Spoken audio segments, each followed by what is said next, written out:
Hello friends, welcome to my channel. Evening ಆಯಿತು ಅಂದರೆ ಏನಾದರೂ ಒಂದು ಸ್ನ್ಯಾಕ್ಸ್ ಬೇಕು ಅಂತ ಅನ್ನಿಸ್ತಾ ಇರುತ್ತೆ. ಇಂಥ ಟೈಮಲ್ಲಿ ಈಸಿಯಾಗಿ ಕ್ವಿಕ್ಕಾಗಿ ನಾವು ಒಂದು ಈರುಳ್ಳಿ ಪಕೋಡನ ಹೇಗೆ ಮಾಡ್ಕೊಳ್ಳೋದು ಅಂತ ನೋಡೋಣ.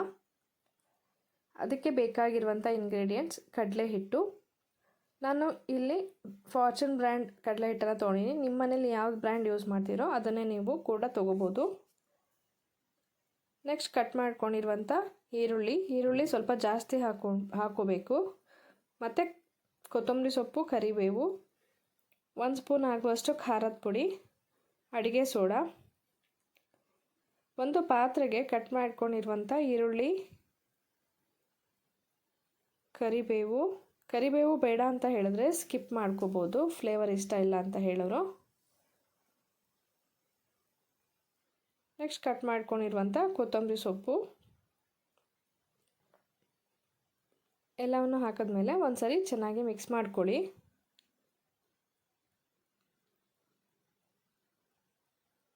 ಈ ರೀತಿ ಒಂದ್ಸರಿ ಮಿಕ್ಸ್ ಮಾಡ್ಕೊಂಡ್ಬಿಟ್ಟು 1 ಬೌಲ್ ಆಗುವಷ್ಟು ಕಡಲೆ ಹಿಟ್ಟನ್ನು ನಾನು ಅಲ್ಲಿ ಆ್ಯಡ್ ಮಾಡ್ಕೊಂಡಿದ್ದೀನಿ. ನೀವು ಕೂಡ ಕ್ವಾಂಟಿಟಿನ ನೋಡಿಕೊಂಡು ಎಷ್ಟು ಹಿಟ್ಟು ಬೇಕು ಅಂತ ಆ್ಯಡ್ ಮಾಡ್ಕೊಳ್ಳಿ. ಮತ್ತು ಖಾರದ ಪುಡಿನೂ ಕೂಡ ಆ್ಯಡ್ ಮಾಡ್ಕೊಳ್ಳಿ. ಜೊತೆಗೆ ಹಸಿಮೆಣಸಿನ್ಕಾಯಿನೂ ಕೂಡ ಹಾಕ್ಬೋದು. ಮಕ್ಕಳಿರೋರು ಸ್ವಲ್ಪ ಹಸಿಮೆಣಸಿನ್ಕಾಯಿನ ಸ್ಕಿಪ್ ಮಾಡಿದ್ರೆ ಒಳ್ಳೆಯದು. ಮತ್ತು ಅಡುಗೆ ಸೋಡಾನ ಆ್ಯಡ್ ಮಾಡಿ. ಪಕೋಡ ತುಂಬ ಕ್ರಿಸ್ಪಿಯಾಗಿ ಬೇಕು ಅಂತ ಹೇಳಿದ್ರೆ ಅಡುಗೆ ಸೋಡಾನ ಸ್ಕಿಪ್ ಮಾಡಿ. ನೆಕ್ಸ್ಟ್ ಒಂದು ಬಾಣಲಿಲಿ 2ರಿಂದ 3 ಸ್ಪೂನ್ ಆಗುವಷ್ಟು ಎಣ್ಣೆನ ಕಾಯಿಸೋದಕ್ಕೆ ಇಟ್ಕೊಳ್ಳಿ. ಮತ್ತು ಇಂಗ್ರೀಡಿಯೆಂಟ್ಸ್ನೆಲ್ಲ ಒಂದ್ಸರಿ ಚೆನ್ನಾಗಿ ಮಿಕ್ಸ್ ಮಾಡ್ಕೊಳ್ಳಿ. ರುಚಿಗೆ ತಕ್ಕಷ್ಟು ಉಪ್ಪನ್ನು ಕೂಡ ಆ್ಯಡ್ ಮಾಡಿ ಮತ್ತೊಮ್ಮೆ ಚೆನ್ನಾಗಿ ಮಿಕ್ಸ್ ಮಾಡಿ.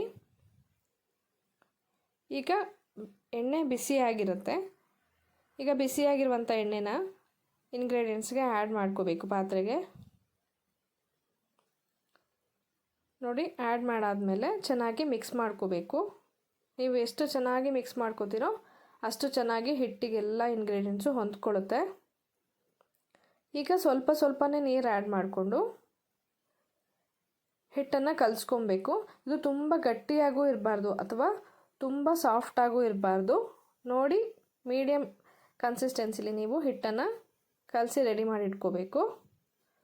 ಒಂದೇ ಸರಿ ನೀರು ಹಾಕೋದ್ರಿಂದ ಹೆಚ್ಚು ಕಮ್ಮಿ ಆಗಿಬಿಡುತ್ತೆ. ಸ್ವಲ್ಪನೇ ನೀರು ಆ್ಯಡ್ ಮಾಡಿಕೊಂಡು ಕಲಿಸ್ಕೊಳ್ಳಿ.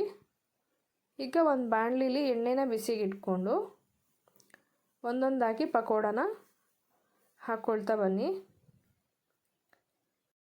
ರೈನಿ ಸೀಸನಲ್ಲಿ ಅಥವಾ ವಿಂಟರ್ ಸೀಸನಲ್ಲೂ ಕೂಡ ಈವ್ನಿಂಗ್ ಟೈಮು ಚಳಿಗೆ ತುಂಬ ಕ್ರಿಸ್ಪಿಯಾಗಿರುವಂಥ ಒಂದು ಪಕೋಡನ ಮಾಡಿಕೊಂಡ್ರೆ ತುಂಬಾ ಟೇಸ್ಟಿಯಾಗಿರುತ್ತೆ. ನೋಡಿ, ಈ ರೀತಿ ಒಂದೊಂದಾಗಿ ಪಕೋಡನ ಹಾಕ್ಕೊಳ್ತಾ ಬನ್ನಿ. ನೆಕ್ಸ್ಟ್ ಅದು 2 ಸೈಡು ಬ್ರೌನ್ ಕಲರ್ ಬರಬೇಕು, ಗೋಲ್ಡನ್ ಬ್ರೌನ್ ಕಲರ್ ಬರಬೇಕು. ಅಲ್ಲಿವರೆಗೂ ಚೆನ್ನಾಗಿ ಫ್ರೈ ಮಾಡ್ಕೊಳ್ಳಿ. ನೋಡಿ, ಇಷ್ಟು ಫ್ರೈ ಆದರೆ ಸಾಕಾಗುತ್ತೆ. ಈಗ ಪಕೋಡ ರೆಡಿಯಾಗಿದೆ. ಬಿಸಿ ಇರುವಾಗಲೇ ಕಾಫಿ ಅಥವಾ ಟೀ ಜೊತೆ ಸರ್ವ್ ಮಾಡಿ. ಇದೇ ಮೆಥಡಲ್ಲಿ ಒಂದ್ಸರಿ ಟ್ರೈ ಮಾಡಿ. ಹೇಗೆ ಬಂತು ಅಂತ ಕಮೆಂಟ್ ಬಾಕ್ಸಲ್ಲಿ ಕಮೆಂಟ್ ಮಾಡಿ ತಿಳಿಸಿ. ರೆಸಿಪಿ ಇಷ್ಟ ಆದರೆ ಲೈಕ್ ಕೂಡ ಮಾಡಿ. ಯಾರೆಲ್ಲ ಸಬ್ಸ್ಕ್ರೈಬ್ ಆಗದೆ ನೋಡ್ತೀರೋ ದಯವಿಟ್ಟು ಸಬ್ಸ್ಕ್ರೈಬ್ ಮಾಡ್ಕೊಂಡು ನೋಡಿ. Thank you for watching.